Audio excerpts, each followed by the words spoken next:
Pendant près de 40 ans, Pierrette Bray était régulièrement présente à la télévision, notamment en tant que chroniqueuse hippique.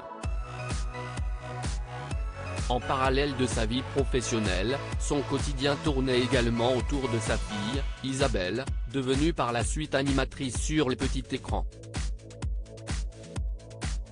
Une enfant qui a dû faire face au divorce de ses parents à ses 3 ans, et un kidnapping de son père alors qu'il avait sa garde occasionnellement. Ce fait a été raconté par Pierrette Bray sur le plateau de l'émission Chez Jordan, sur C8, ce mercredi 3 mai. Face à l'enlèvement de sa fille par son ex-compagnon, Pierrette Bray n'a pas tardé à réagir. J'ai tout de suite prévenu Interpol. Il a été arrêté aux États-Unis. J'étais sûr qu'il était parti là-bas, a-t-elle relaté face à Jordan Deluxe. Sur le coup, très inquiète face à cette situation, l'ancienne star de la télévision reste encore, plusieurs décennies après, marquée par ce kidnapping. Pour moi ça a été terrible, l'une des épreuves les plus terribles de ma vie, a admis Pierrette Bray sur C8.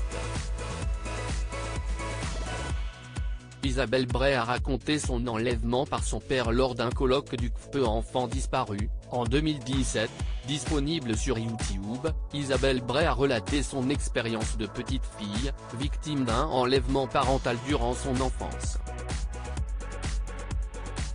J'étais arrivée en vacances chez mon père. Il m'a dit, Isabelle, on va partir en vacances aux États-Unis. Moi évidemment j'avais 7 ans, j'étais très contente, avait-elle raconté à la Tribune. Après un court passage à Londres, l'ex-animatrice de Confessions intimes sur TF1 se souvient avoir fait du roller tous les jours et avoir été déscolarisée par son père à son arrivée aux États-Unis, aux côtés de son frère de 14 ans. Tout au long de ce séjour américain, le père d'Isabelle Bray lui a rabâché que sa mère ne voulait plus d'elle, que s'il m'avait emmenée aux États-Unis, c'était parce qu'elle ne pouvait plus s'occuper de moi en raison de sa carrière de grand reporter. Mais, face à des difficultés financières et avec Interpol sur le dos, Isabelle et son père ont fini par trouver refuge dans un couvent à Los Angeles. Ils ont été ensuite récupérés par le correspondant d'Antenne 2 sur place, qui a immédiatement prévenu Pierrette Bray.